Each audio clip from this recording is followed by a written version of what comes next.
sovereignty group. So I'll give you some context of the Hawaiian Kingdom, which is the country. My great-grandfather, my tutu's parents, were born in the country called the Hawaiian Kingdom. They were born in 1880s. Okay, so that's my great-grandparents. Now, my great-grandfather, just naming one of them, he never knew what America looked like because he never went there, right? He was born in Napopo, the Big Island, and he moved to Honolulu, and that's where he married my great-grandmother, Mary Nanea Pahau, and that's where my tutu came from, okay? So when we do speak about the Hawaiian Kingdom, what we tend to think about automatically are activists, yeah? Sovereignty. We tend to think about activism, yeah? We tend to think that when you see that brother with a red shirt wearing a malo, Hawaiian, somehow that's tied to the Hawaiian Kingdom. But if you take a look at all the pictures of my great-grandparents and that whole time frame, they actually were wearing suits and ties. They're actually wearing papalis, hats. Joseph Navahi, he's an attorney. Yeah, I never saw a picture of him in a malo. Yeah, I didn't see him or his wife Ima Navahi in a pareo. Now they may have worn it at home, right? I'm not saying they didn't, I don't know. But the pictures that you see from the Kingdom era is actually a country, right?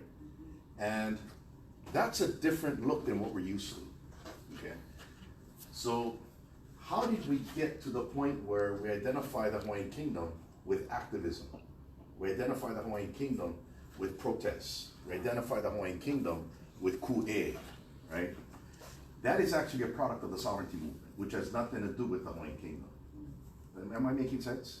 Okay, so what you got are two different trajectories. You got the Hawaiian Kingdom trajectory that goes back to the days of Papa and Wakea, all the way through from Umealii up until Lili'uokalani. And then you have the other trajectory that starts Hawaii's history from 1898, Hawaii being annexed by the United States, which led to the state of Hawaii. These two are actually two trajectories. What we tend to do is we actually merge them as if it's one genealogy, one mo'opuauhau. In fact, they're not. They're separate. But even though you have Hawaiians or natives on this trajectory, called State of Hawaii, these Hawaiians today, which I'm included, really have no connection to the Hawaiian of yesterday. We're still learning, right? We're still trying to figure it out. That's why we take classes. That's why we do research. We're trying to find out what happened. But how is it that I know nothing about my great-grandfather? That's my tutu's father. I know nothing about the country called the Hawaiian Kingdom. I went to Kamehameha, graduated in 1982. Okay?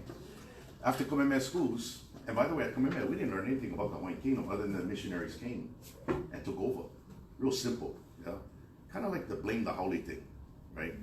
And then, after Kamehameha schools, I went on to a military college. Went to a military college in New Mexico, called New Mexico Military Institute. That's where I got my commission as a second lieutenant in the Army. Because a lot of my uncles were in the Army. So, I joined the Army, right? And then, got my bachelor's degree from the University of Hawaii back in '87. And then, went off and played Army. I was in for 10 years. Finished off in the National Guard. I was on both active and reserve. And I got out as a captain. I used to be a battery commander. So I'm a very no-nonsense kind of guy, but yet I'm Hawaiian. And I put myself in that position, and I saw myself not as an American in the American military, but rather as a Hawaiian in the military because my uncles were in the military. that was my focus, right? And then I came to realize that I was in the wrong army. And that was pretty hard. That was pretty much a hard pill to swallow. Meaning these two trajectories. At first I saw one genealogy, and all of a sudden I saw it being separated. And then I'm going, whoa. You folks ever saw the movie The Matrix? Mm-hmm. Okay, Matrix 1. You guys are about to take the red pill. I took the red pill a long time ago. Started to see two worlds, right? And it got very uncomfortable. But it's not that I was angry with the United States. Actually, I was frustrated that I didn't know it. Mm-hmm. That's really where the frustration came from, right?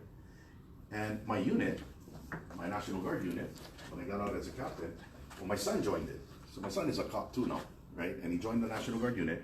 They're being deployed to Afghanistan at the end of this month.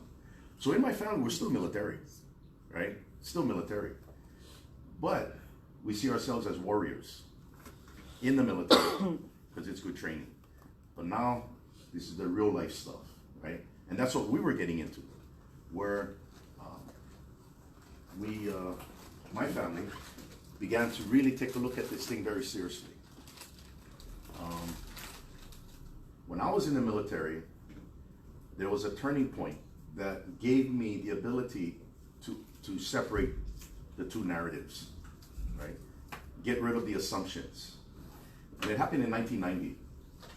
Anybody know what happened in 1990 internationally? A little hint, Saddam Hussein. First Gulf War. Saddam Hussein invaded Kuwait. Okay? So that was in 1990. Now it just so happens, I was at Officers Advanced Course, Field Artillery in Fort Sill, Oklahoma. And we're getting real intel coming in.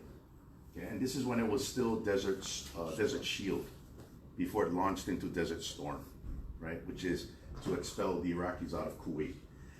So we're there, and we're getting real life information, and we got to come up with battle plans. And some of us could be activated because artillery back then, multiple launch rocket system, 8-inch guns, big guns. So we took it seriously. And one thing that I understood, but I didn't know that I could apply to Hawaii, that Saddam Hussein invaded Kuwait. When he invaded Kuwait, he overthrew the Kuwaiti government by that invasion. We knew that when he overthrew the Kuwaiti government, Kuwait was still a country. Only the government was overthrown. Does that make sense? Okay. Now that's going to be. And as we're getting intel, we're realizing that the entity in Kuwait, the Provisional Government of Kuwait changed their name to the Republic of Kuwait. Okay? And then the Republic of Kuwait asked to be annexed by Iraq. And Saddam Hussein, in Baghdad, issued a proclamation annexing Kuwait, making it his province. Now there are some major parallels that jive with Hawaii's history, right? Now what's more important,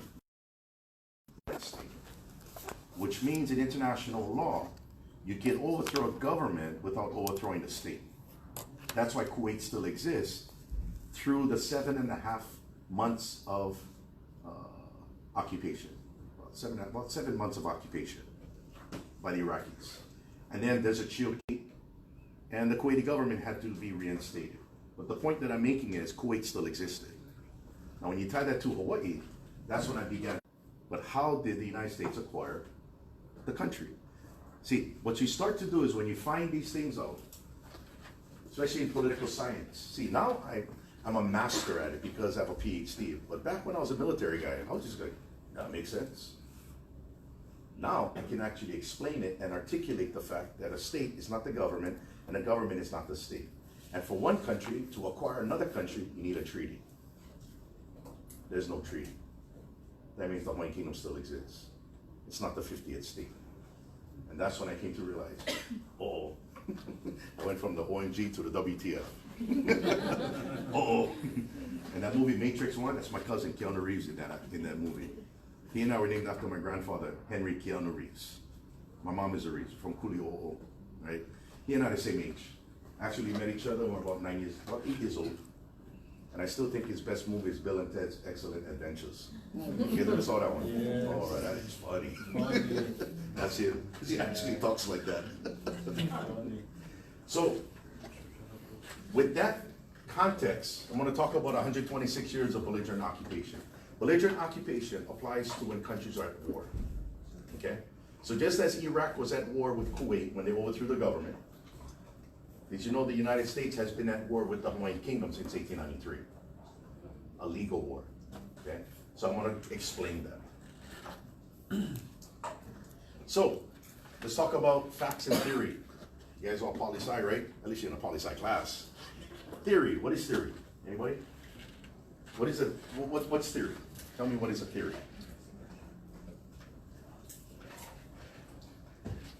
Like idea.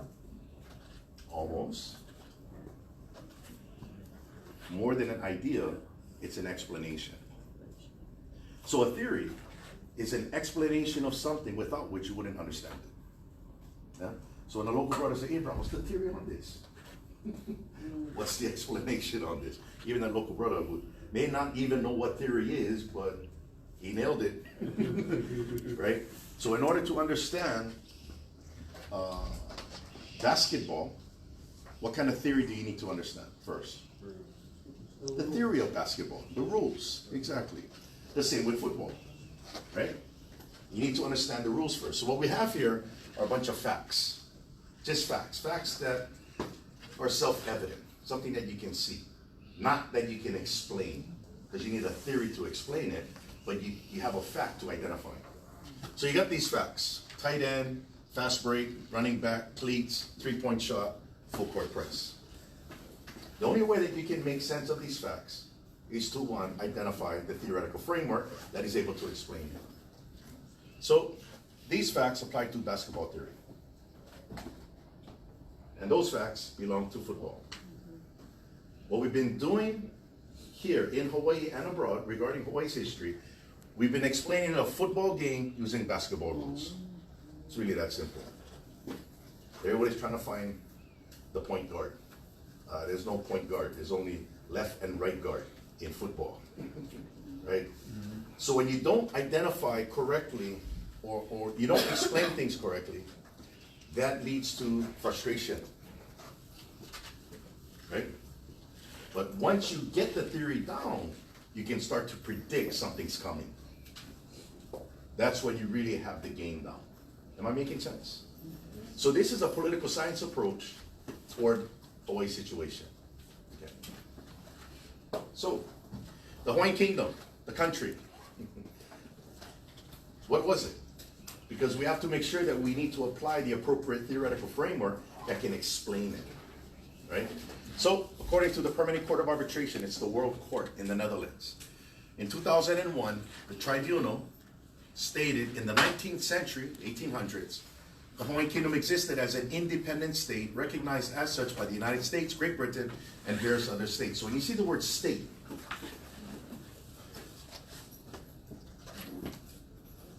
not all states are independent. Okay? But those that are independent are in another category. So the term independent, independence, remember in the sovereignty movement? They're using basketball theory to explain independence. They got it wrong. The sovereignty movement talks about independence like it's physical. You're going to break away and be independent of something. That's not what independent means in political science and law. What independent means, when it's put before a state, which is a country or nation, independent means that the laws of that country apply over its territory independent of other laws over other territories. Does that make sense? Okay, that's a very different definition than independence physically. It means the legal system is independent. No other legal system can be in that territory. So in the case of Kuwait, Kuwait was an independent state, which meant that only Kuwaiti law applied over Kuwaiti territory, not Iraqi law. Iraq had its own independence within its own territory, just like the United States, just like Canada, just like Mexico. That's what independent means. But not all states are independent. You have states like New York, state of New York, right? State of Connecticut, state of Georgia. They're not independent, but rather exist within the independent state of the United States. That's called a federation.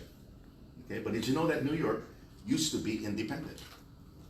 The former 13 colonies of Great Britain, when they fought in the Revolution, they won.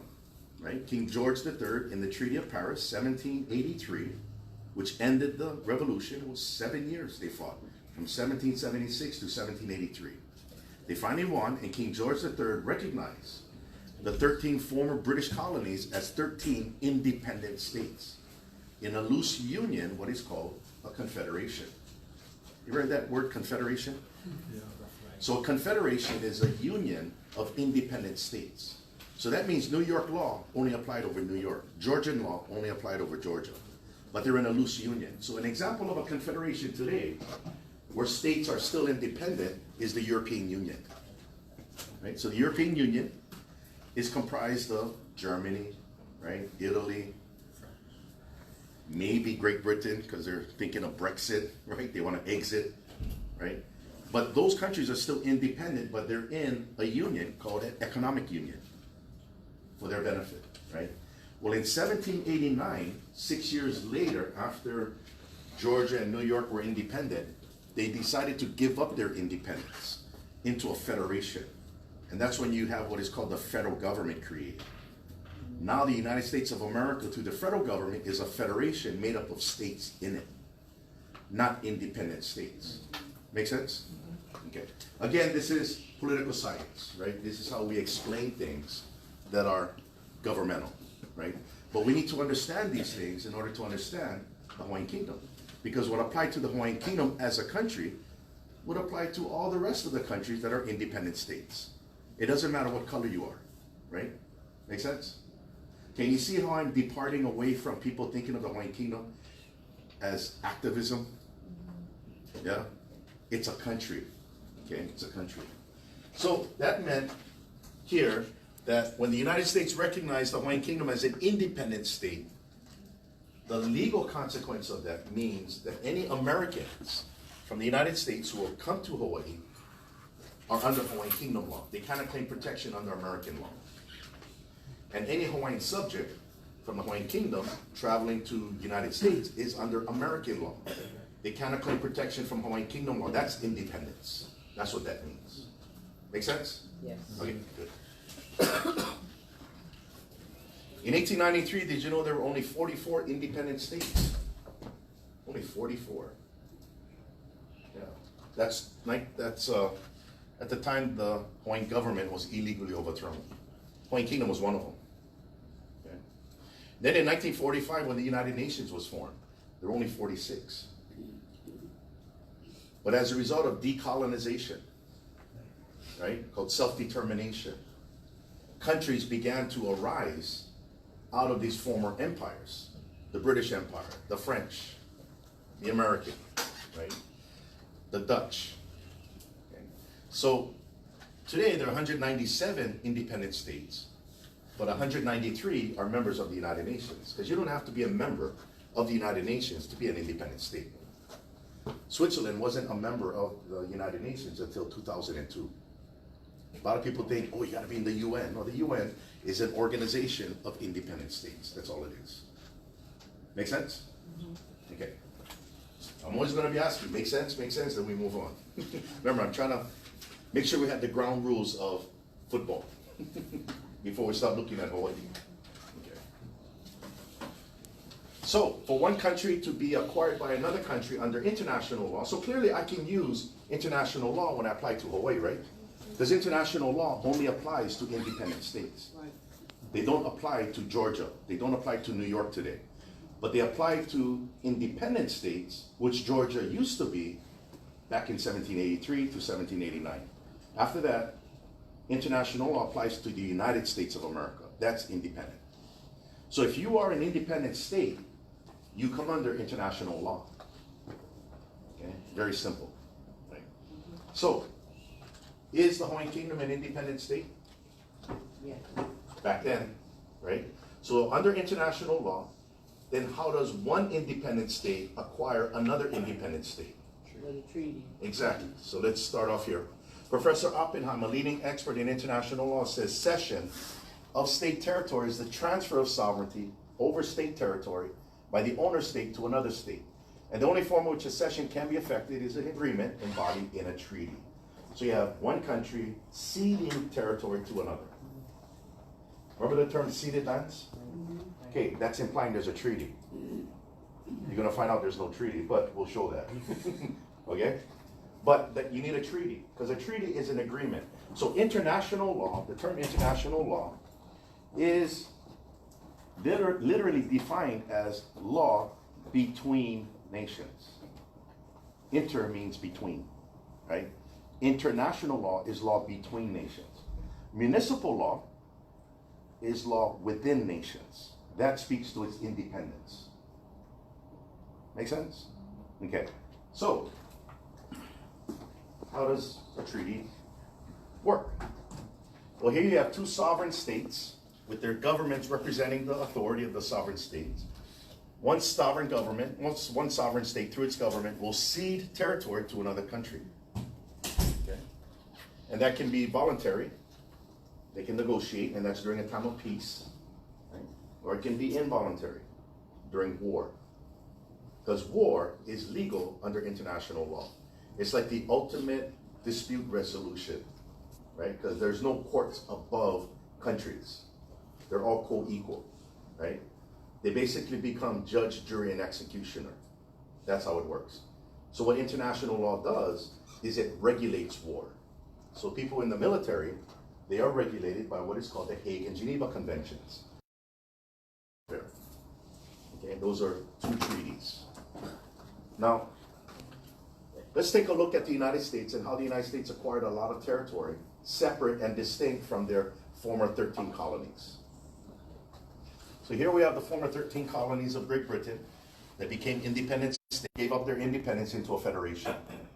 Oh, by the way, remember the Civil War? The Confederacy? That meant that these southern states were trying to go back to the Confederacy of still being independent in a loose union. Remember, they said, Abraham Lincoln, he says, we must preserve the Union. The Union is the Federation, right? So that's where the Confederacy comes from. Meaning those states that were fighting were claiming to be independent against the Union, right? That's the Confederacy. They're trying to reclaim something nostalgic, but that ended in 1789. Now, if they were right here, then how did America do all of that? It's a lot of territory, right? Under international law, would they get it through Native American nations? Why?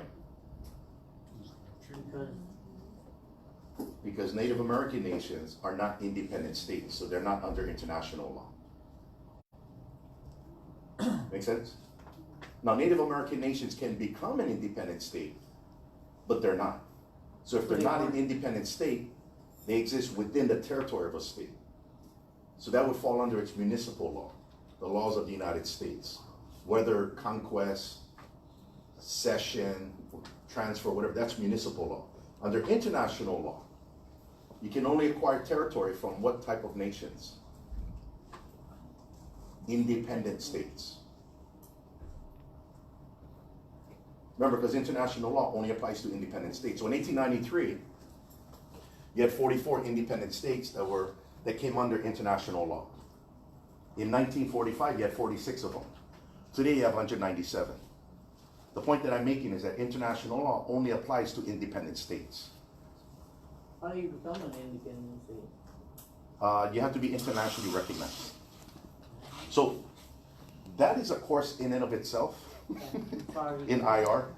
But the main point that I needed to show you was, remember the Permanent Court of Arbitration, it said that the Hawaiian Kingdom in the 19th century existed as an independent state. See, they answered it for us. We don't have to try to figure it out. It was already. It's done. Right. Right. Now this country called the Hawaiian Kingdom, the one my great-grandparents lived in, it was multi-ethnic too, you know. Right. The majority was Aboriginal or natives. Not every single one. You had Hawaiian subjects who were Chinese, Japanese, Howlin, but they were Hawaiian. See, today we use Hawaiian wrong, because that's an American law. Right. Right. Created under Hawaiian Homes Act, under the Hawaiian Homes Act of 1921. Right? So the Hawaiian Homes, American law, made the term Hawaiian ethnic. That's not from the Kingdom era. Remember the genealogies, right? You got to separate them. Hawaiian, okay, the word Hawaiian is short for the word Hawaiian subject. Subject is a citizen, the citizenry of a monarchy. Was the Hawaiian Kingdom a constitutional monarchy back then? 1893? Yeah. If it wasn't a monarchy, then you wouldn't say subject, you would say citizen. So like King George, just like George Washington.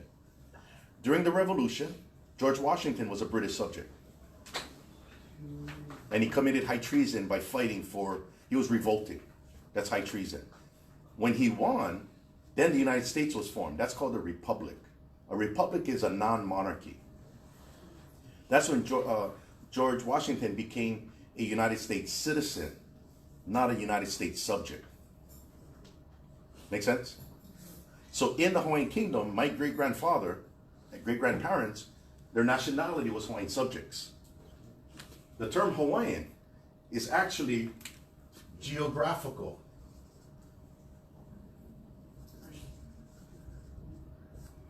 It's an island called Hawaii, right? That's where Hawaiian comes from. Now, you can tell where the understanding of that came from, because Hawaii was its own kingdom, the kingdom of Hawaii, under Kamehameha I. And the kingdom of Maui was under Kahikili. And then the kingdom of Kauai was under Ka'eo at that time. These were separate kingdoms. It was Kamehameha that consolidated the kingdoms through warfare. He conquered them. That's why he's called Kana'iaupuni, the conqueror, right? So they basically were consolidated under the kingdom of Hawaii, which came to be known as the Hawaiian Kingdom. Now the term Hawaiian Islands, that was actually created by chiefs of the kingdom. 1820, it was 1829? It's in my book, I can't remember what specific thing. But they wanted to change the name from Sandwich Islands to Hawaiian Islands. Because Sandwich Islands, the name Sandwich was after the Earl of Sandwich, who funded Captain Cook's expedition. So Captain Cook named all these islands the Sandwich Islands. Well, the chief said, "We don't even know this guy Sandwich. Who's he?" No, this is the Hawaiian Islands. That's when they changed it. But the way, what you can get out of that is how they looked at it. So when you look at the word Hawaiian Islands, it's called Hawaii Pai Aina. Okay? That's what it is in the native language. Now when you break this down, who speaks Hawaiian over here? Okay. I mean, I don't speak it fluently, but I have some working knowledge of it. So the word ko means you own something, right? So this is a pen. In Hawaiian, you say penny. So if this is Keanu's pen, it's ko Keanu penny. If you see my car outside, ko Keanu ka'a. That's Keanu ka'a. Ko, right? So, ko means somebody owns something. The subject, Hawaii, like Keanu. Pai'aina is translated into isles, islands. So literally, in the native language, Hawaiian Islands, ko Hawaii Pai'aina, actually means the islands that belong to Hawaii, the kingdom of Hawaii, which is Kamehameha. Make sense? So can you see how it's important to know football theory when you're talking about a football game? Because if you start to apply the Hawaiian terminology of today to the Hawaiian Kingdom era, you get confused. Because how do you call a Hawaiian when he doesn't have to be native? Now it's also in Bernice Pauahi's will. So Bernice Pauahi, in her will, when she established the Kamehameha schools, Article 13 of the will says that financial aid will be given to those Hawaiians of Aboriginal blood, pure or part, which means you got Hawaiians that are not Aboriginal, who aren't native. That's what that means. Am I making sense? Okay. So this was the first transfer of territory from another independent state in 1803, called the Louisiana Purchase. Second one was from Spain. These are independent states. Then you have the British transferring territory up there, which is Washington, Idaho, and Oregon. And then you got Alaska way up there, 1867, from, anybody know? Russia. Yeah. And then all this territory here was actually Mexican territory, transferred in 1848 after the Mexican-American War. Treaty of Peace that transferred everything. That is how the United States acquired all that territory. So you need a treaty. So how did Hawaii become a part of the United States? Well, goes back to this joint resolution passed by Congress. Joint resolution to provide for annexing the Hawaiian Islands to the United States. The problem is a joint resolution is not a treaty. It's a municipal law of the United States Congress that is limited to U.S. territory. The United States could no more annex Hawaii by passing a law than Canada today can pass a law annexing the United States, right? Or Mexico passing a law, okay? Bottom line is it's not a treaty. But yet, because we don't know football, we assume that's annexation. And we say ceded lands. Ceded lands came out of this joint resolution. Joint resolution is an agreement between the House and Senate of the U.S. Congress. Right. It's not an agreement between two countries. Yeah. Now, Senator Allen from Nebraska, in 1898, he said it exactly what it is. He said the Constitution and the statutes are territorial in their operation. That is, they can have no binding force or operation beyond the territorial limits of the government in which they are promulgated. In other words, the Constitution and statutes cannot reach across the territorial boundaries of the United States into the territorial domain of another government and affect that government or persons or property. He's making reference to the joint resolution of annexation. It says you can't annex a foreign country by passing a law. You're nuts. Then 2 years later, he said the joint resolution of annexation of Hawaii is ipso facto null and void, because you don't argue whether it has authority. It doesn't. Period. It's limited to U.S. territory. Make sense? Right. Now the U.S. Supreme Court says the same thing about municipal laws. It says the laws of no nation can justly extend beyond its own territories. Remember, that's the importance about independence, right? They can have no force to control the sovereignty of any other nation. And then in 1936, it said neither the Constitution, the federal Constitution, nor the laws passed in pursuit of it have any force in foreign territory. They don't apply. And the operations of the United States in the nation, in such territory, must be governed by treaties, international understandings and compacts, and the principles of international law. What we have here is the U.S. Constitution. This is basketball. This is football. We've been always looking at Hawaii through the lens of U.S. law. That's where it gets confusing. Then we start to make Hawaii look like Native Americans. Then we make Native Hawaiians appear to be like a tribe, right? All of that has nothing to do with reality. And the problem is, how come we don't know this? Something happened. So here's a visual. United States Congress is in Washington, D.C. You have borders. U.S. laws have no effect beyond the borders of the United States.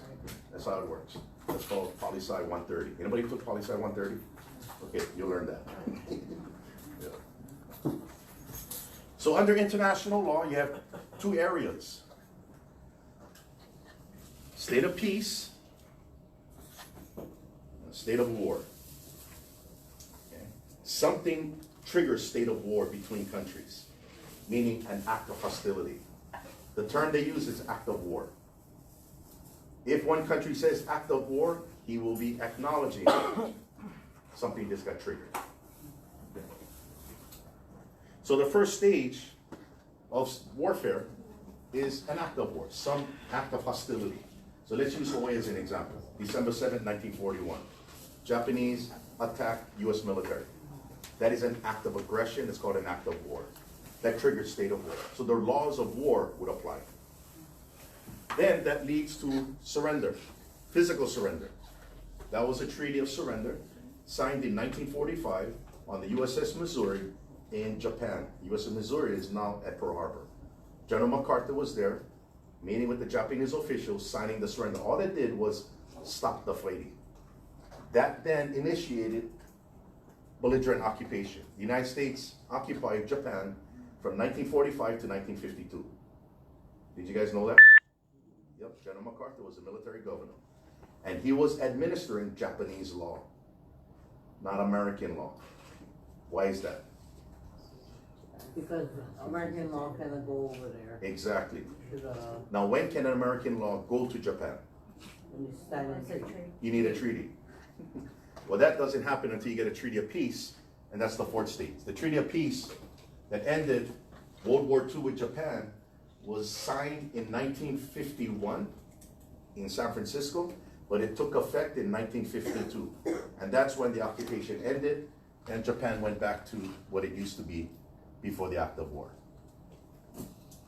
Make sense? So America was at war with Japan for 11 years. So what was the war for nothing? Because. Well, Japan felt threatened.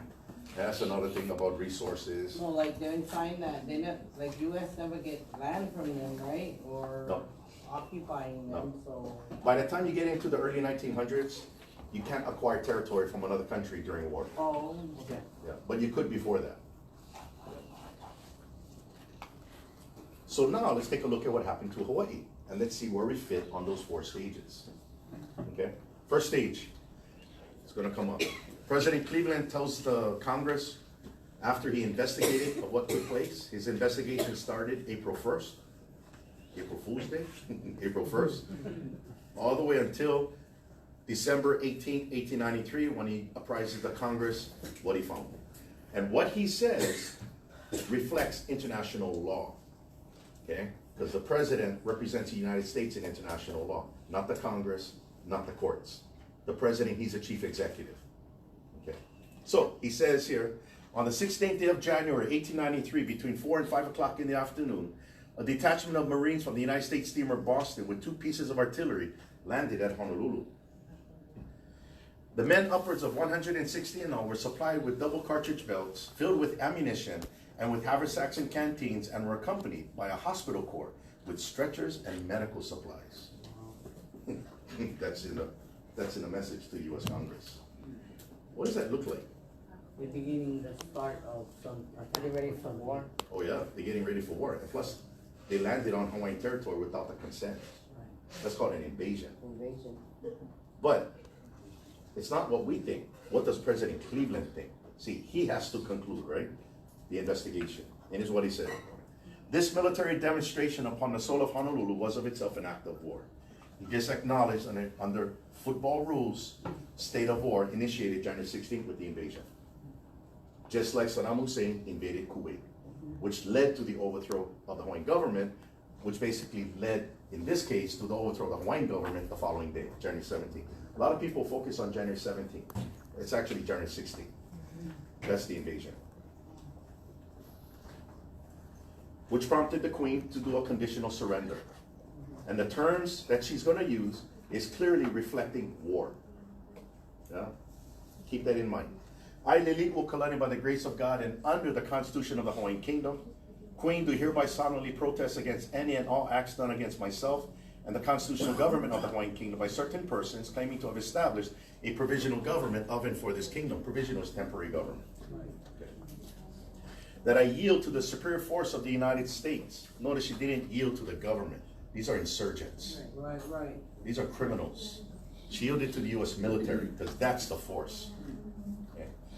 Whose minister plenipotentiary, that's a word for ambassador, His Excellency John Stevens has caused United States troops to be landed at Honolulu and declared that he would support the provisional government. Now, to avoid any collision of armed forces and perhaps the loss of life, I do this under protest and impelled by said force, yield my authority until such time as the government of the United States shall, upon the facts being presented to it, under the action of its representatives, and reinstate me in the authority which I claim as a constitutional sovereign. Notice she yielded her authority. One thing that we have to stay focused here is, what is all this referring to? Is it referring to the government or is it referring to the Hawaiian state? No. It's the government. Right? That's what they're talking about. It's the government takeover. Because remember, there's no treaty of peace. There's nothing that the state was transferred. This is the government, and the Queen made a major move with that. That's a Konani move. Put it on them now. Okay? And she yielded her authority. She didn't transfer everything. And what is her authority? She's the executive branch. Her job is to enforce the law. And Marshal Charles Wilson of the Hawaiian Kingdom, he was ready to arrest these insurgents for high crime of treason. The Queen had to tell him, stand down. Now, Marshal Wilson is an interesting guy too. That guy's not even native Hawaiian, but he's ready to put his life down. He was half Haole, half Tahitian. So that gives you an idea of the country being multi-ethnic. We get caught up on this nativeness, right? That only blurs everything, okay? And then President Cleveland says, this wrongful recognition by our ambassador placed the government of the Queen in a position of most perilous perplexity. On the one hand, she had the possession of the palace, of the barracks, and of the police station, and had at her command at least 500 fully armed men and several pieces of artillery. Notice the war terms, yeah? This is like engaged, they're ready to go. The Hawaiian government, the Hawaiian kingdom wasn't just sitting there. They were ready, right? And had at her command 500 fully armed men and several pieces of artillery. Indeed, the whole military force of her kingdom was on her side. In this state of things, the president says, if the Queen could have dealt with the insurgents alone, her course would have been plain and the result unmistakable. They'll be taken out when they get arrested. The point I want to make, though, President Cleveland refers to those in the so-called provisional government as insurgents. That's not a good name to have on you. Insurgent is high treason. The punishment for high treason, you get executed after you're convicted by a jury, right? But yet when we talk about the overthrow of 1893, we talk about the businessmen. Yeah, we say businessmen. Cleveland made no mention of businessmen. He said they're insurgents. They may have been businessmen, they may have been lawyers, but they committed high treason. So we have to refer to Sanford Dole and Lawrence Thurston not as businessmen, they're not, they're called traitors. And Lawrence Thurston and Sanford Dole are Hawaiian. They're not American. Make sense? See how I'm using the terms? Right. Okay. See, doesn't this story now makes more sense when you apply the right theoretical framework? So what is treason? Treason, according to Hawaiian Kingdom law, okay, is in the penal code. Treason is hereby defined to be any plotting or attempt to dethrone or destroy the king or the levying of war against the king's government. Allegiance is the obedience and fidelity due to the kingdom from those under its protection. An alien, which is a non-Hawaiian subject, whether his native country be at war or at peace with this kingdom, owes allegiance to this kingdom. So even those foreign nationals in the provisional government also were considered insurgents, and they could be prosecuted and convicted for treason. And that's what Cleveland started to see. A lot of Americans, you got a few Germans, yeah, they're gonna get caught in this web. Well, let's take a look at some person who people didn't know he's a traitor. Anybody here from Kamehameha schools? Anybody have kids that went to Kamehameha? Parents? Okay. So Kamehameha schools, there's a guy named Charles Reed Bishop. Okay, Charles Reed Bishop is the husband of Bernice Poway. Charles Reed Bishop, well, let's just see. There were 6 trustees that were formed in 1884 for the Kamehameha schools. Okay. Charles Reed Bishop was one of them. This is a dispatch that came from San Francisco, January 29th, 1893. The insurgents, a group of them, arrived in San Francisco getting ready to go to Washington to sign a treaty of annexation. Remember, they're going to try to do a treaty, right?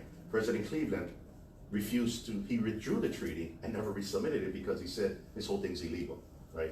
But these guys were in in San Francisco getting ready.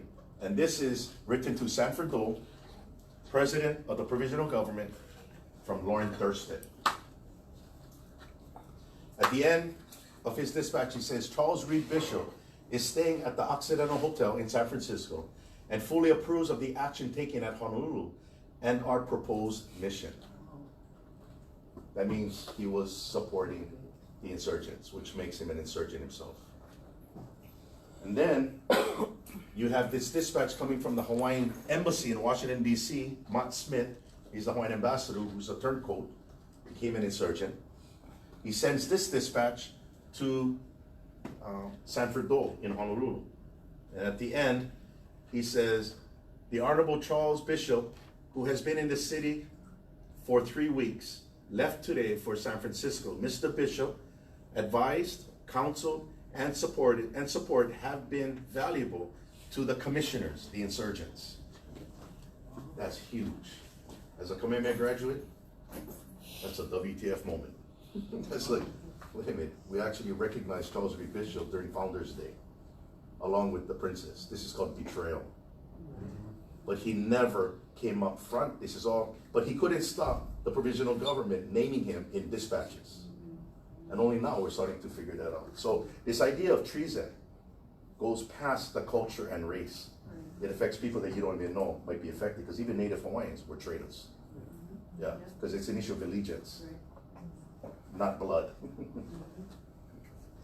And in the memoirs of Lauren Thurston, 1930s, Memoirs of the Revolution, the draft submitted to the treaty, the draft submitted by Secretary Foster was considered by the Annexation Commissioners in 1893 by William Kinney, C.R. Bishop, Armstrong, Archibald Hopkins, and Mott Smith.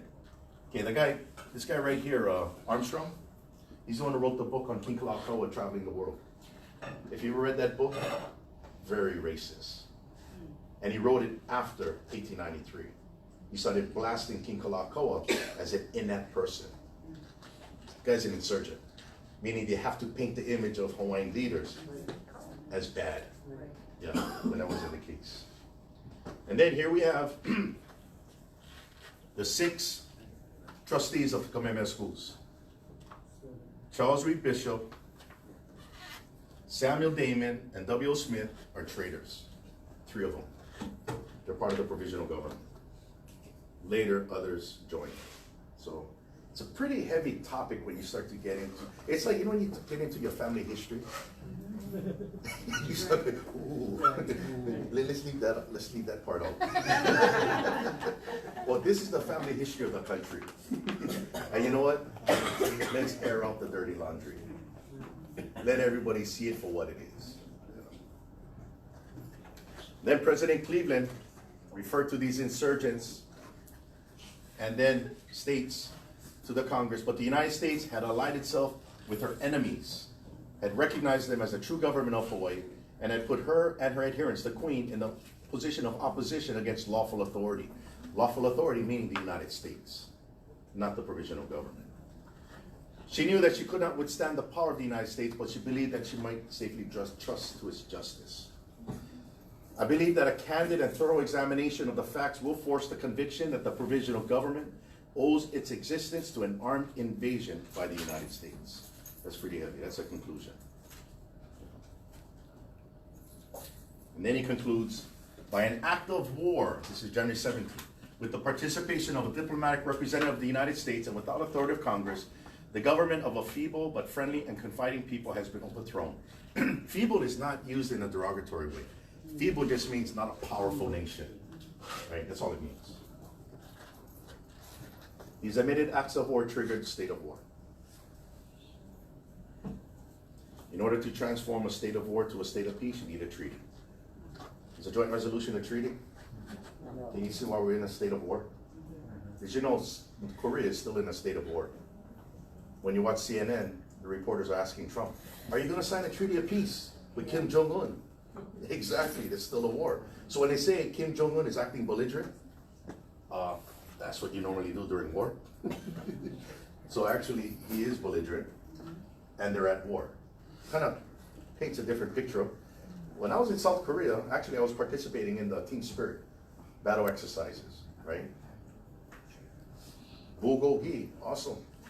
You walk around South Korea, you never think you're in a state of war. You actually are.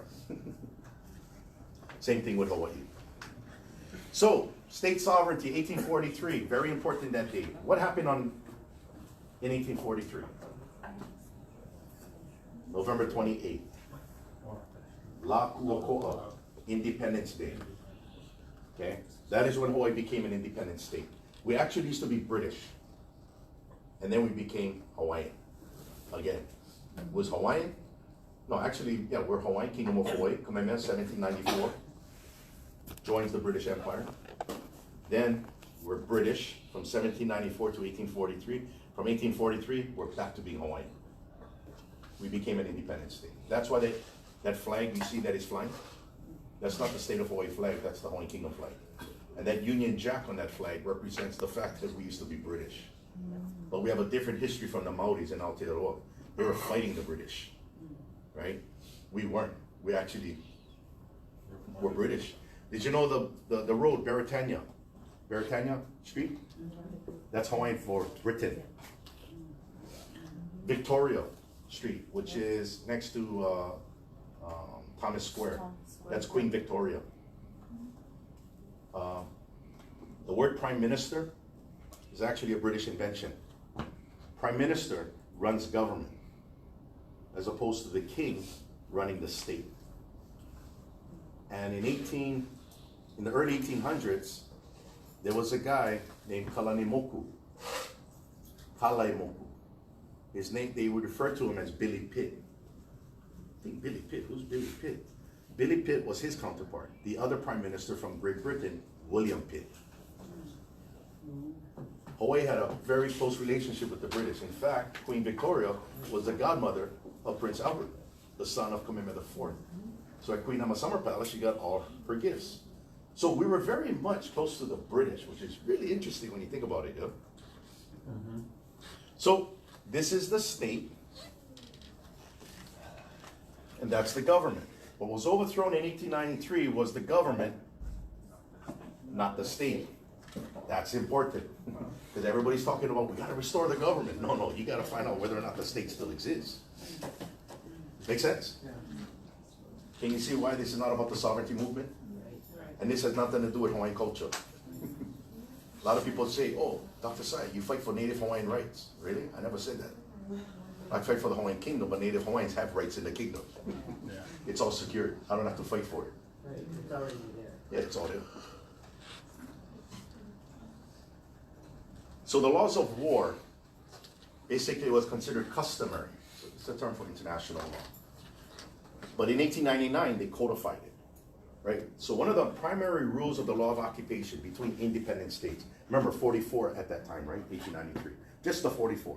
When one country overthrows the government of another country through an act of war, they're obligated to administer the laws of the occupied state. Why do they have to administer the laws of the occupied state? International thing tells them. Because they're still independent. You don't lose your independence when your government is overthrown. You're still independent because the government isn't independent. What's independent? The state. The state is independent. That's the legal system. So when General MacArthur was administering Japanese law from 1945 to 1952, for 7 years, it was because Japan was still independent. If it wasn't independent, then they can bring in American laws. Make sense? So here's that thing about the sovereignty movement. Everybody's chasing independence. It already exists.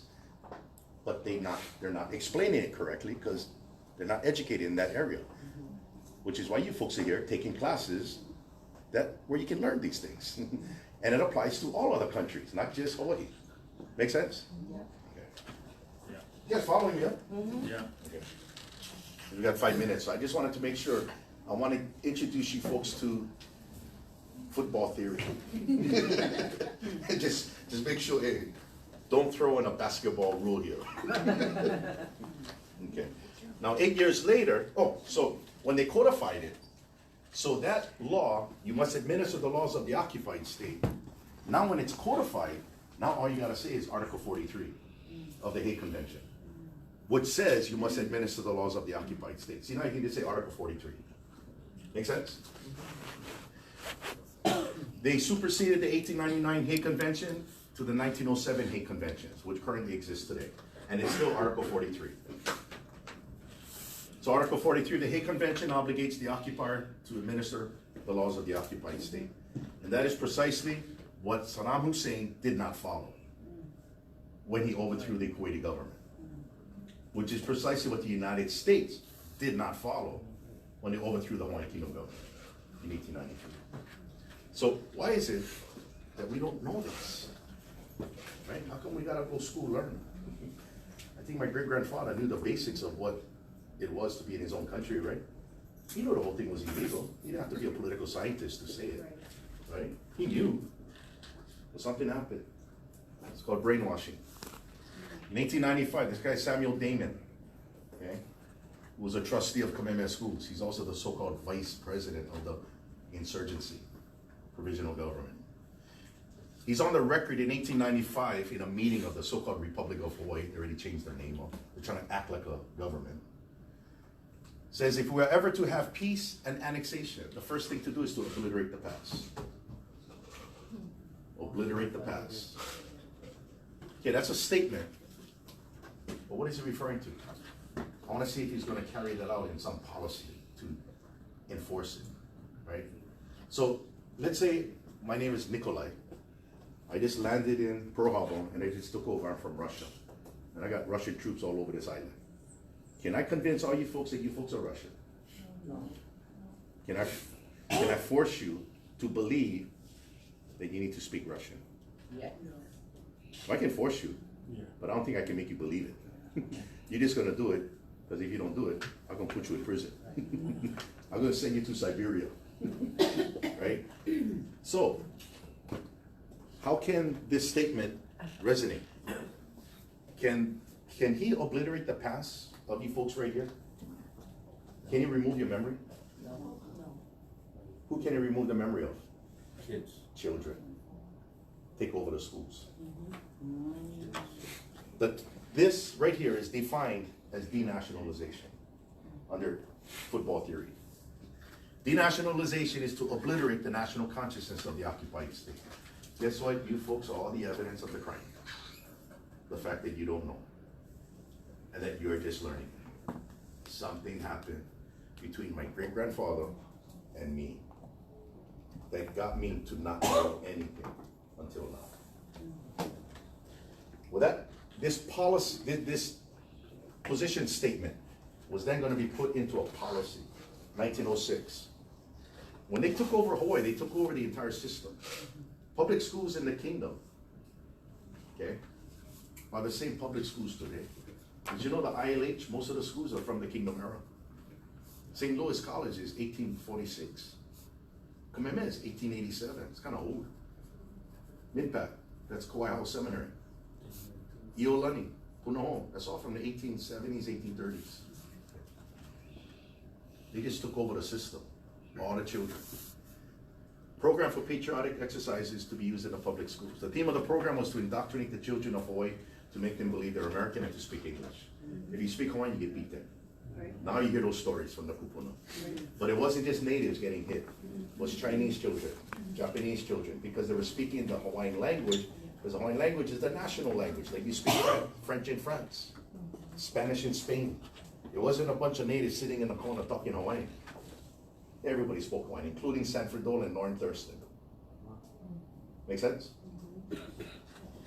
Well, there was a Harper's Weekly magazine came to Hawaii in 1906 to do a story on this brainwashing. They visited 3 schools, Ka'iolani Public School, Ka'ahumanu Public School, and Honolulu High School before the name was changed to President William McKinley High School in 1911. Remember, this thing is going to be vast. So, they visited Ka'iolani School, 714 school children, grades 1 through 8. At the order of the principal, they start marching. And they all line up in front of the flag. At the command of the principal, they salute. This is my tutu's generation. And then they all yell in unison, we give our heads and our hearts to God and our country, one language, one flag. This thing shows a salute to the American flag, which flies in the grounds of the Ka'iolani Public School, which has many Japanese pupils. The drill is constantly held as a means of inculcating patriotism in the hearts of the children. Inculcate is brainwashing. That's the definition of inculcate. You can look it up. It's brainwashing through repetition.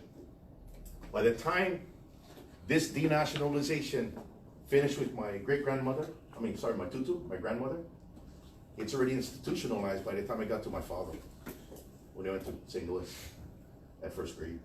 By the time it got to me at the Kamehameha schools, out of sight, out of mind. I didn't know nothing. Nothing. Can you see how I went from the OMG to the WTF? And I went, oh my God, I'm in the wrong army. Good training though. But that National Guard, that's the King's Guard. They hijacked that one too. So even though my son is being deployed, yeah, that's his duty. He's a warrior. That's his job. He's a mercenary, right? It's not his country. He better come back safe. But once this whole thing really comes to the forefront, the King's Guard is coming home. That's just how it works, right?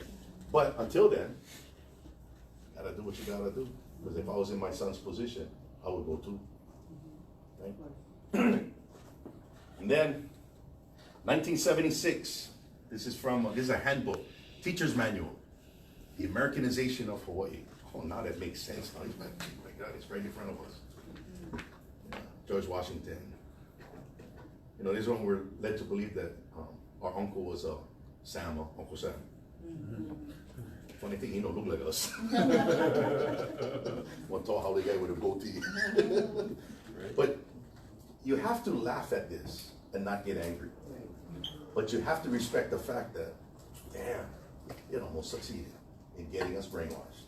Right? But can you see how important education is? Because how they hijacked Hawaii was they took over the educational system. We are a product of it. What we're doing is taking it back, and we're teaching it the way it's supposed to be taught, and don't censor anything. Show everything, air it out. The good, the bad, and the ugly. But in all of that, the Hawaiian Kingdom still exists as a country. Make sense? Okay, I went 3 minutes over. It's all right. You guys want me to continue? Yes. Yes. If you have to leave, no problem, just tell it, okay? So, I like this guy's statement. He's a novelist, wrote novels. When a well-packaged web of lies has been sold gradually to the masses over generations, the truth will seem utterly preposterous and its speaker a raving lunatic. I woke up back in 1994 to this reality. And that's when I first met Lynette. And guess what everybody thought I was? A raving lunatic. Now I got a PhD. Now it's Dr. Saki. And I get to grade you guys on this stuff. That's how real this thing is. And how do you test it? Well, we tested it by going to the World Court, the Permanent Court of Arbitration. And that's me over there with the beard representing the country.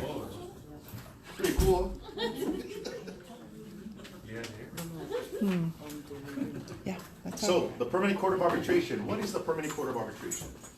It's an intergovernmental organization established by the Hague Convention. Remember those codifying the laws of war?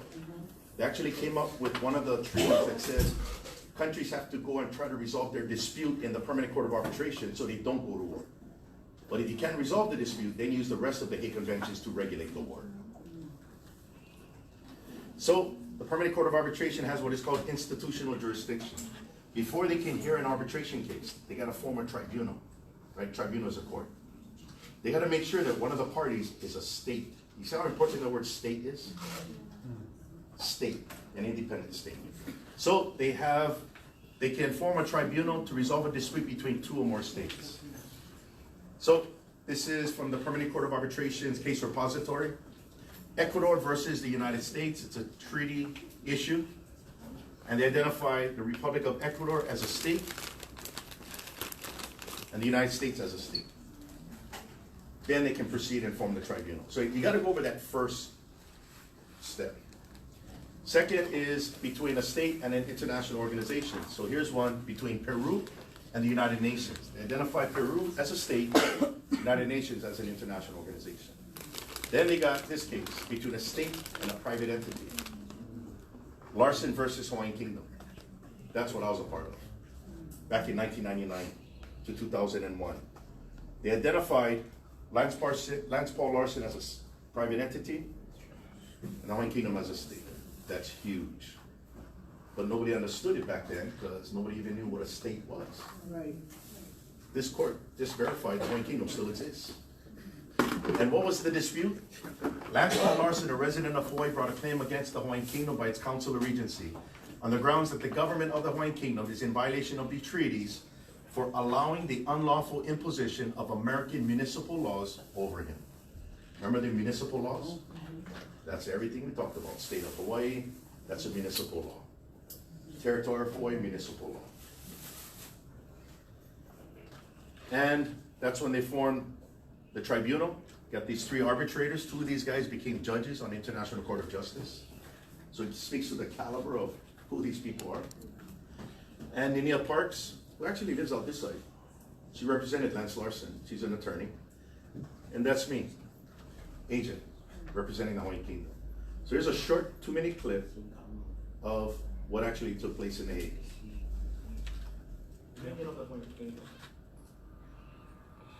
In summary, from 1840, the Listen Hawaiian to the Kingdom terminology, possessed though. a constitutional government It's with 2000. elected and appointed officials and a complete system of civil and criminal laws to govern Hawaiian territory. On April 8, 1842, King Kamehameha III in Privy Council commissions 3 envoys to secure international recognition of Hawaiian independence.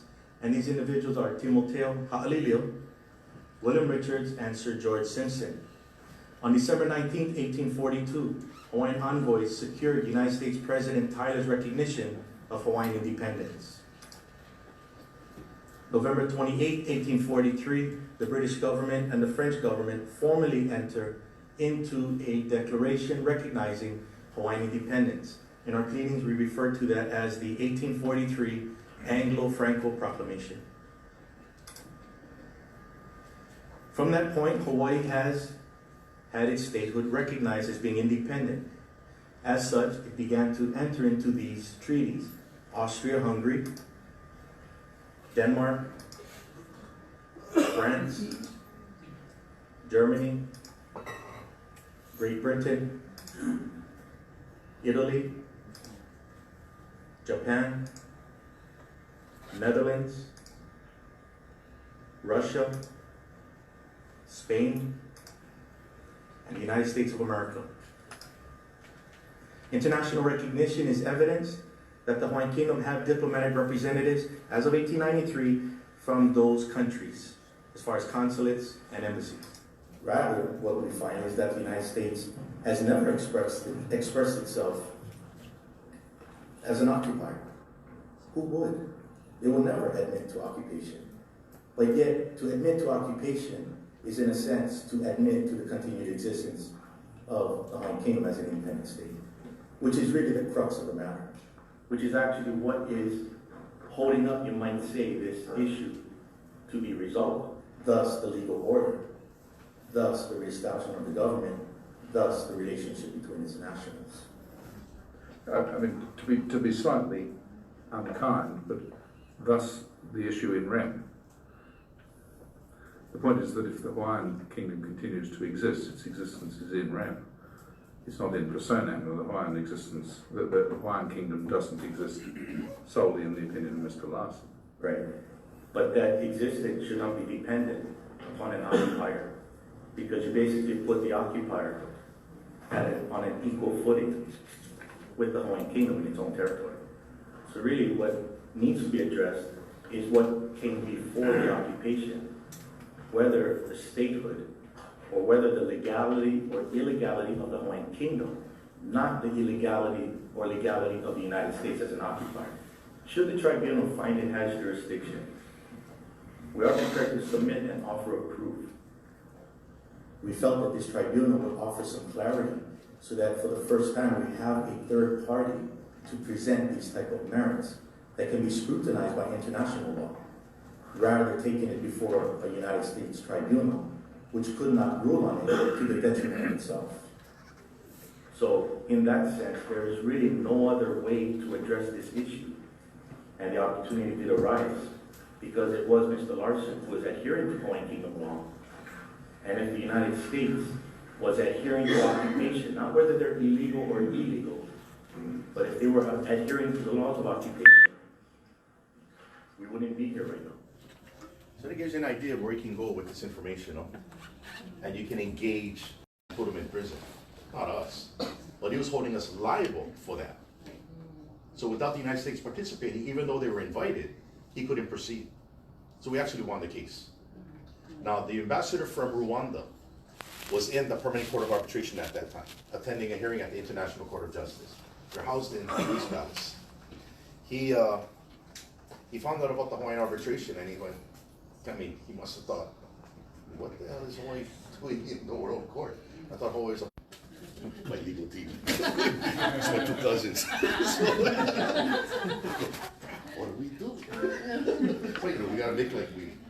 Yeah, of course. I was always an ambassador. It's called. They said my cousin Keanu Reeves. We cannot act. Only he get paid better. So I sat back down in front of the ambassador and I said, "Please convey to your president our sincere gratitude, but we cannot accept this offer. Cannot. Our people back home have no clue of this profound status. We've been denationalized. We need to address that head on." And he thanked me. I said, "No, thank you." Came home the very next month. This was January 2001. That's when I joined the University of Hawaii, entered the University of Hawaii as a graduate student. I'm going to get my master's degree specializing in international relations, and my PhD, I'm going to take on everybody who says otherwise about the country. And you know what I got as a ace in the pocket? I was in The Hague. You telling me that never happened? I just got to explain it to you guys. And that's what, and I was pushing education, because remember, we're dealing with denationalization. Not politics, not culture, not language. We're talking denationalized. So we're going to address it through academic publications, academic research. I'm going to promote education, teach classes and spread it. I want master's thesis to come out. I want doctoral dissertation internationally, not just here. We're going to push it and drive it. And that thing, we got a multitude of law journal articles, peer review articles, books, all talking about Hawaii's occupation. What was once back then something crazy like Hawaii being occupied, to now today, it's almost like, yeah, I knew that. Yeah, Hawaii's occupied. You didn't know that? 19 years ago, they thought Hawaii was colonized by the United States. And this is my book, Ke'el, which is my doctoral dissertation. Did you know this is now the new history book at the Kamehameha schools? Yeah, they're teaching it. And as a Kamehameha alumnus, that's pretty cool. Because back in high school, I just played football. All I cared about was trying to beat St. Louis. And I was the poster child of the PhD program. It's never too late to get a PhD. Now, this education also prompted a very well-known historian, Tom Kaufman. In 1998, he wrote a book, Nation Within, the story of America's annexation of the nation of Hawaii. What's wrong with that subtitle? No, the subtitle. The story of America's annexation. Was there an annexation? No. What should it be? Occupation. Should be occupation, because they overthrew it. Stolen. So in 2009, he changed it. Look at his second edition. Oh, wow. The history of the American occupation of Hawaii. Yeah. And these guys hold it. So it's not a native thing. It's called, I know it. So why did he make the change? He actually called me. Because Tom is a friend of mine, right?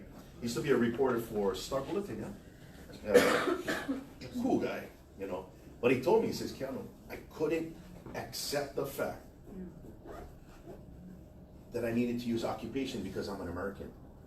And he felt uncomfortable. But he said, because of what you folks were doing at the university, with publications and research, he said that's what prompted it. So let's read what he said. He said, I'm compelled to add that the continued relevance of this book reflects a far-reaching political, moral, and intellectual failure of the United States to recognize and deal with its takeover of Hawaii. In the book's subtitle, the word annexation has been replaced by the word occupation, referring to America's occupation of Hawaii. Where annexation connotes or means legality by mutual agreement, the act was not mutual and therefore not legal, since by definition of international law, there was no annexation. We end up with the word occupation. In making this change, I have embraced the logical conclusion of my research into the events of 1893 to 1898 in Honolulu and Washington. I am prompted to take this step by a growing body of historical work by a new generation of Native Hawaiian scholars. Dr. Keanu writes, he's taking a quote from my law journal article.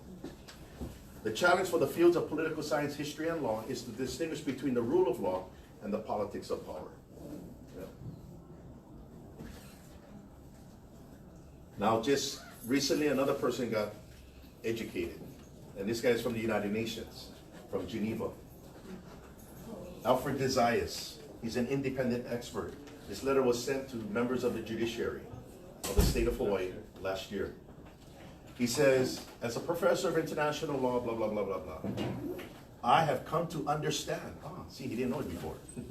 I have come to understand that the lawful political status of the Hawaiian Islands is that of a sovereign nation state in continuity, but a nation state that is under a strange form of occupation by the United States, resulting from an illegal military occupation and a fraudulent annexation. As such, international laws, the Hague and Geneva Conventions, require that governance and legal matters within the occupied territory of the Hawaiian Islands must be administered by the application of the laws of the occupied state, in this case the Hawaiian Kingdom, not the domestic laws of the occupier. Isn't that what we just covered? Right. Because that's called international law. It's not like he came out with a Rosetta Stone and said, I figured it out. He's just restating what the law is. But it shows he woke up, right? Like all of us are waking up. And if you violate the Hague and Geneva Conventions, what is that? Well, according to Amnesty International, war crimes. So crimes that violate the laws or customs of war defined by the Geneva or Hague Convention. See, now it's getting serious, huh?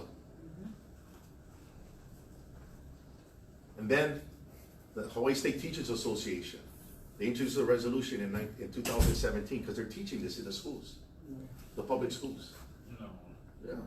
So they got this resolution passed. The NEA, the National Education Association, which is the umbrella union of all public school teachers across the United States, will publish an article that documents the illegal overthrow of the Hawaiian monarchy in 1893, the prolonged illegal occupation of the United States in the Hawaiian Kingdom, and the harmful effects that this occupation has had on the Hawaiian people. Pretty heavy, huh? It passed in Boston, 1,000 delegates. It passed. It's called education. On July 4. On 4th of July in Boston, Massachusetts. Major countdown. And that's what prompted these 3 articles, because when they got back, they asked me to write the articles for the National Education Association. So that's me. I wrote the first article, published April, The Illegal Overthrow of the Hawaiian Kingdom Government. What's significant about that title? Government, not the Hawaiian Kingdom. Because everybody says the overthrow of the Hawaiian Kingdom as if the whole thing is gone. Just the government. Right? And I explained that in this article. And then the second one, the U.S. occupation of the Hawaiian Kingdom. I explain about municipal laws and how state of Hawaii law, territorial law, joint resolution don't apply. They're illegal. And then the impact of the U.S. occupation of the Hawaiian people. Did you know Native Hawaiians have free health care at Queen's Hospital? That's on the Hawaiian Kingdom law. They took that away in 1907. That's why we got bad health. No longer are we dying from diseases like smallpox. Now we're dying from bad health. That's not right. We had health care. What should I say? We have health care. We still have it now. It's gotta be And for out people, there. for Native Hawaiians who died, it's called genocide. Yeah, it's pretty heavy now. And then the Guardian came out with a newspaper article regarding this Jennifer Ruggles, a council member from Big Island, Hawaii County Council. She realized that by passing American laws, like City and County of Honolulu County Council, by passing laws, are those American laws or are they Hawaiian law? American law. That's a direct violation of the Hague and Geneva Conventions. That's a war crime. Make sense? And this came out on KGMB News. Also happening today, Hawaii County Council member Jen Ruggles will hold a public meeting on her decision not to vote on legislation until she's assured she's not committing war crimes. Last month, Ruggles refused to vote after receiving a copy of a memo from a United Nations independent expert calling Hawaii a sovereign nation state under occupation by the United States. Ruggles has asked the County Council for clarification on criminal liability under U.S. and international law. The meeting starts at 6 p.m. at the Kea'au Community Center. How far we've come. From knowing nothing to now knowing something to now knowing, oh my God. So pretty much that's what we teach at UH. Yeah. You guys okay? Did it make sense? That's the main thing. It was coherent, right? Any questions? I think it's really interesting for me to see you still here, because class ended already. Yep, I went 20 minutes over, sorry. And some students left because they have another class, Sure. but no one comes in here, but you're still here. That tells me something about interest about your willingness to listen, and I'm happy. Awesome. So can you see, I'm gonna reiterate, can you see why this has nothing to do with the sovereignty movement? Nothing. If anything, the sovereignty movement is an extension of Americanization. Yeah, Yeah, they're going in a circle. right. Yeah. And what ends up happening is you only get angry. Yeah. So there's a Olelo No'eo, a Hawaiian proverb. Okay, it refers to the kahui vai, the water gourd, right? So the way the Olelo No'eo, the Hawaiian proverb goes, the gourd is the kahui vai, so it holds water. So the gourd represents a person, and water in the gourd represents knowledge. The gourd with a little bit of water makes the most noise when you shake it. You guys caught that one? Yeah. Sure. Okay. Try again. Okay. So the gourd represents the person, and water in the gourd represents knowledge. Okay. The gourd with a little bit of water, a little bit of knowledge, Oh, makes a makes lot the of most noise. noise when you Yeah. shake it. You start That's shaking. true. You hear the swishing. Oh yeah. No, Some, I mean. no more water. Right, Just, and they just, say, yeah, it's empty. It's like totally, it's like Right. clueless. So what we have to do, and what I do, is I promote, fill the gourd, fill the water, put water in your gourd, right? And the gourd that has a lot of water are the ones that are quiet and silent and deliberative. They know how to hit something, and they watch everybody going nuts. So the sovereignty movement is a lot of swishing. Yeah. It is, because that is an indication of frustration. That's the reason why it's swishing. It's limited water. And what ends up happening is, when you try to prove something, is when you're walking down the wrong path. Because when you try to prove something, then you only selectively take from history to confirm your own bias. In the politics of America today, they call that tribalism. That's a term called tribalism. It doesn't matter what anybody says, no, stick to your tribe, and you only pick and choose what you want to believe. Facts don't matter anymore. We can't play that game here in Hawaii because too much is at stake. We're talking about a country. Facts do matter. They matter, because these facts have consequences. And a lot of Hawaiians were in the military, and we follow rules. Yeah, so I'm a very conservative guy. I'm not an activist. You don't see me out there holding signs. But somehow people think I'm involved with the sovereignty movement. Oh, you fight for Native Hawaiian rights. How did you get that from what you've heard? I haven't changed. But it's like racial profiling. Because when it's uncomfortable, they throw you into a bucket. See, what I do is I bring history, and I make history relevant. I put it right in front of you. And the most recent development here is Jennifer Ruggles sent letters to all many state of Hawaii officials for war crimes. Taxation. That's called pillaging. Because the state of Hawaii is illegal. They're not a real government. Why is the state of Hawaii not a real government? An American law. Right? That's why it's illegal, not because I'm saying it's illegal. So from an international law standpoint, then if they're not a real government, then that's not taxation. That's called pillaging. And if you don't give them what they want, they put you in prison. That's called a threat. So all of a sudden, it looks like a gang now through this lens. But here we're caught in the web because guess what? You folks have been pillaged for taxes that paid for me and Lynette as faculty members because we're all caught in the web. Yeah. Because I work for the state of Hawaii. Right. So this is not where you can pick and choose, because what happens here is you got a web and everybody's caught on. You pull one, everybody goes. Everybody's going like this. Gotta fix the problem. And we gotta fix the problem by not exacerbating the problem. I'm not wanting to pour in gasoline on confusion. I'm putting water on it. Fill the gourd. But there are ways to address it. In fact, the follow-up, I just got back 2 weeks ago from National Lawyers Guild in San Francisco. It's an association made up of American attorneys. It's an alternative to the American Bar Association, right? The National Lawyers Guild actually ended up becoming a member of it in San Francisco. They went ahead and approved the formation of the Hawaiian Kingdom Subcommittee in the International Committee.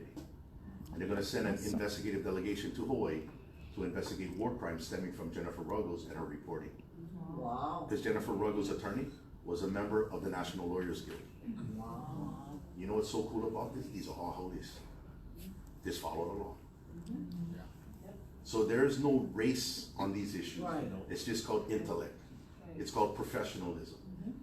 And are you in or you out? And you gotta be careful. Because whatever you say can and will be used against you. Yes.